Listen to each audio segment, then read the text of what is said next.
ka, lalaki ka. Di ka babae, lalaki ka. Itong as nga lalaki imong birth certificate, dito nakabutang na male. So lalaki jud ka.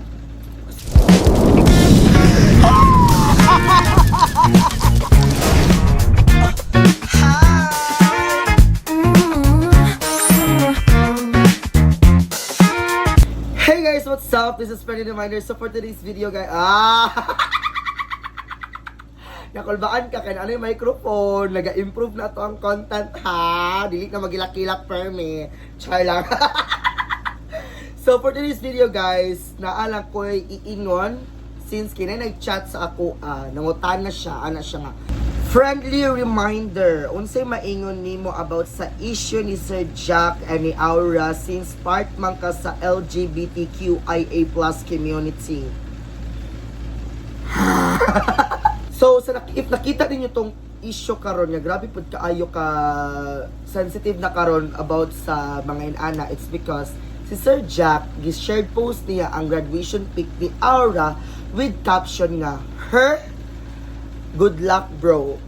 Then mo to na-alarma ang mga tao, nagtigi na sa comment section, iyahay na og mga opinion, iyahay na mga perspective sa mga inaana.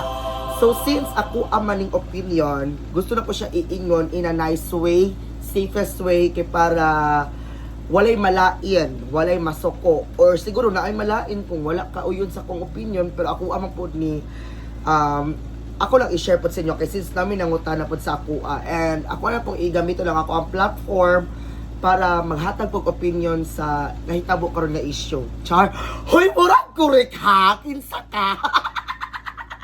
Wala maghatag-hatag kang opinion ba yun? Unsay tabang nimo diri sa industriya sa vlogger? Ay, di ba ko vlogger? Social media content creator man ko. Ay shesh, charing! Pinakauna na ko hatagan og comment is sa side ni Sir Jack. Sa side ni Sir Jack. Though gina-respect na ko ang iyang opinion, iyang caption nga, her good luck bro. Kay since siguro ang iyang pananaw kay Aura Bregala is lalaki jud. Itong as nga lalaki imong birth certificate, dito nakabutang na male. So lalaki jud ka. Dili man pud gyud nato ma-please ang tao kung unsa tong pagtan-aw sa tong kagalingon. Like sa kuang kagalingon, identify na ko ang kagalingon nga girl jud ko, her jud ko, she jud ko, babae jud ko. Pero kung unsa pagtan-aw nila, dili jud nato ma-please, dili nato mapugos nga please kani ako ang ikuan sa akong kaugalingon kay mao ni akong gina-identify sa ako ang kaugalingon nga babae jud ko.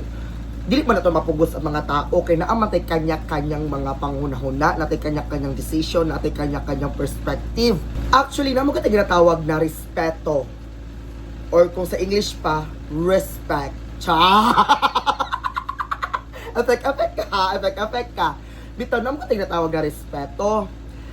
Since kay gi-caption niya ang her nga good luck bro, so dai na trigger ato kay nakita na gud si Aura Bregala dito nga babae kaayo, longherada, naka-make up, black, potok ang blush on, guwapa kaayo nga.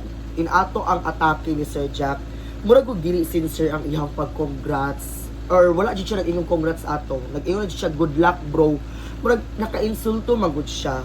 Oo, murag naka-insulto siya ba, that's why na in ato guro ang ang apekto karon nga grabe kaayo ka sensitive na trigger ng tanan mga tao kay it's because sa inato nga caption. Pero for me lang ha, ako ang opinion jud ato, ikasakit ba gyud sa tinuod nga straight ang mag-caption lang og her even though nga lalaki jud sila pero ang ilang pagtanaw sila kaugalingon is babae jud. Ika-down ba sa Pilipinas nga pasagdaan na lang nato ang ilahang caption or pasagdaan lang nato kung unsa ilahang pagtan-aw silang kagalingon as long as wala kay gihilatan? Ikaulo pa sa Pilipinas nga mo ingon og caption niya ang naay bayot nga nakagraduate tapos ang caption ka her ikasakit ba dyan sa dughan? Makawala ba nagdindigdan sa mga tao, sa mga straight people? Diba dili man siguro dili man na maka-apekto oy, or sadyang naalan dyan may patama, diba? Like in anak magud ba?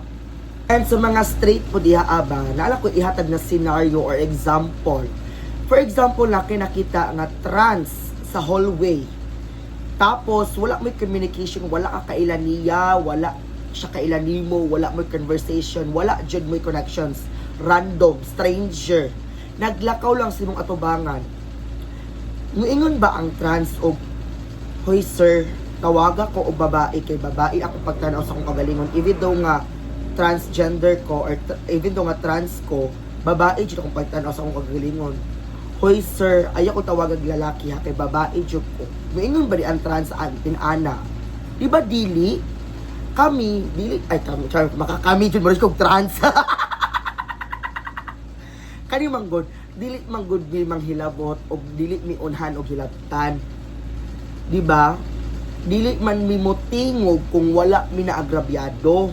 Dili man pud namo ginapugos or wala man ginapugos sa mga trans nga tawagang mig babae. As long as naagi respeto lang minimo, okay ra jud kay na. Kanang if ever nga ang lalaki pugos jud niya nga lalaki ka, di ka babae, lalaki ka. So, diyan na mo tingog ang mga ati ko sa langit na mga trans nga pasabton ka. I-explain sa imuha. So, inaana lang ba, dili lang gud nato hilabtan kung wala nang hilabot ang tao sa imuha.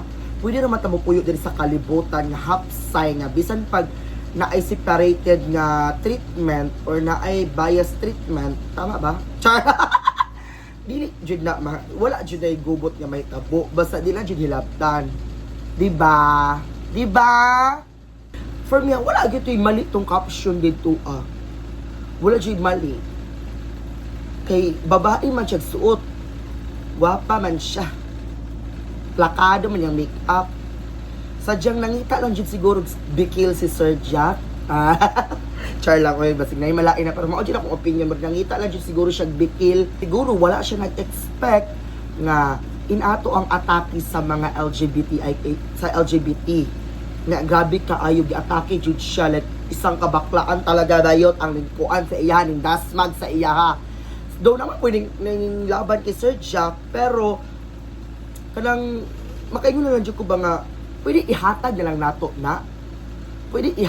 nato na sa tao nga ning graduate. Pwede i-gift na lang nato na sa iya ha kay graduation mo na iya man ng kadaugan sa iyang kagalingon, kadaugan sa iyang pag-eskwela. Pwede ihatag na lang nato na og di ka ta mag-away-away, di na ta magkagubot. Di ba? So mao ta akong opinion about kay Sir Jack. Ha? Ay mo kalain.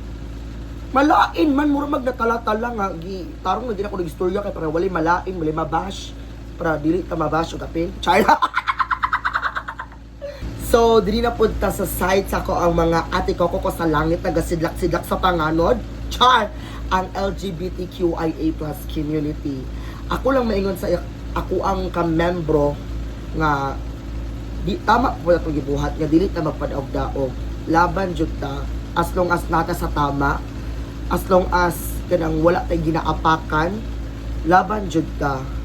Then dili po nato ma-please gud ang mga tao kung unsa gusto nilang iingon sa atoa, pero pwede na to sila i-call out kung sobra na kaayo jud, di ba? Kami na mga part sa LGBTQIA+ community, wala man may problema, gahatag man may kalipay, gahatag may kahugyaw, wala man minangunsa, wala man namo giunsa, di man jud wala man may kapanghilabot.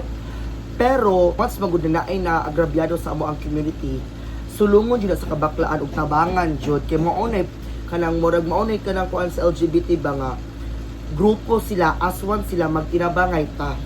So mao to nahitabo kay Sir Jack nga gikuan jud siya sa sangkabaklaan nga millions siguro ang mga bayot nga nag-comment jud dito ako mga ate ko kay tungod naapod sila rights gud nga ipaglaban nila ang ilahang karapatan, ipaglaban nila ilahang kaugalingon. So that's it. Mao ra to ako ang opinion about sa issue ni Sir Jack and ni Ate Aura Brigala na ang ako lang siya maingon is respetuan na lang god. Since wala man kagiunsa, respetuan na lang pod. Since wala man ika-down sa tong Pilipinas, like mao gud ako maunaan ba? Ika-down ba day sa Pilipinas kung ato alang pasagdan nga tawagon og her ang mga trans? Diba? Ika-down ba day sa Pilipinas? Ika-pobre ba day sa Pilipinas? Ikamatay ba day sa Pilipinas kung naay isa ka trans nga ning graduate og gikapsyonan lang og her tapos pasagdan lang nato, di ba? Dili man wala man tay kanang kwan ba ihatag nilang good nato kung unsay naa sa ilaha, ihatag nilang pud nato ba kay since wala man mo gihilabtan, wala man mo giunsa diha, ning kalit lang man good mo. So mao tong na-trigger ang mga articles sa LGBTQIA community. So mao na siyang ako lang maingon is respeto ay lang jud. And mora to siya guys, so tada may nakatpunan sa ako ang vlog karon. And that's it. Hindi ako magdugay-dugay pa. Don't forget to like and subscribe sa ko ang YouTube channel, Friendly Reminder, and sa ko ang Facebook page, Friendly Reminder, and sa akong TikTok is Friendly Reminder 24. And that's it guys. I love you so much. Peace and love. Mwah!